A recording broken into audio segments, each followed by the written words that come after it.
Deputy CM के आने से कैथल वालों को तुरंत कुछ मिला हो ना मिला हो, लेकिन जेब कतरों की मोटी कमाई होती नजर आई।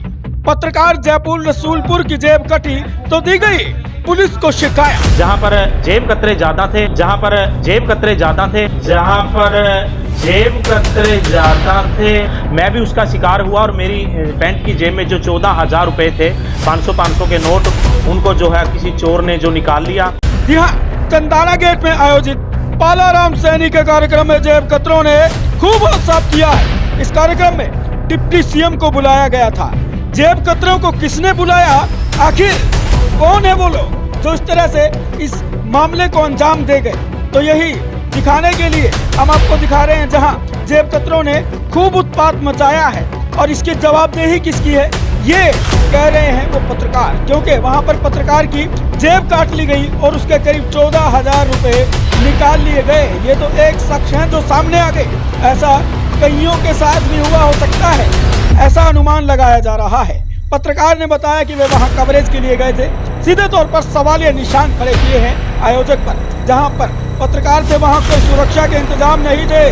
डिप्टी सीएम के कार्यक्रम में इतनी बड़ी चूक, आखिर कौन है जिम्मेदार? आज कैथल के चंदाना गेट पर जो पालाराम सैनी द्वारा जो माता ज्योतिबा फुले की जो जयंती मनाई गई थी, उसमें हम कवरेज के लिए गए थे, जहां पर जेब कतरे ज़्यादा थे और सुरक्षा के जो पत्रकारों के लिए व आमजन के लिए पुख्ता इंतजाम नहीं थे। जहां पर मैं भी उसका शिकार हुआ और मेरी पैंट की जेब में जो 14,000 रुपए थे, 500 के नोट, उनको जो है किसी चोर ने जो निकाल लिया।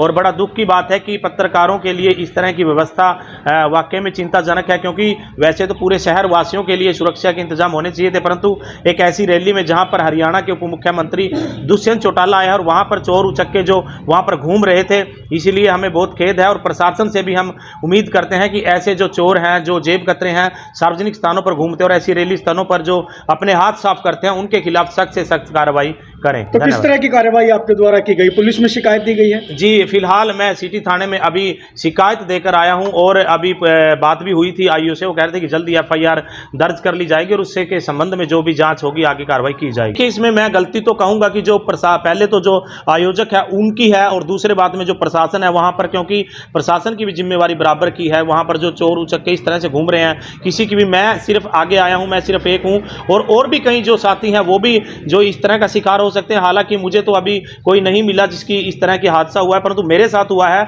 14,000 रुपये मेरी जेब से जो है किसी जो जेब कतरे ने निकाल लिए हैं।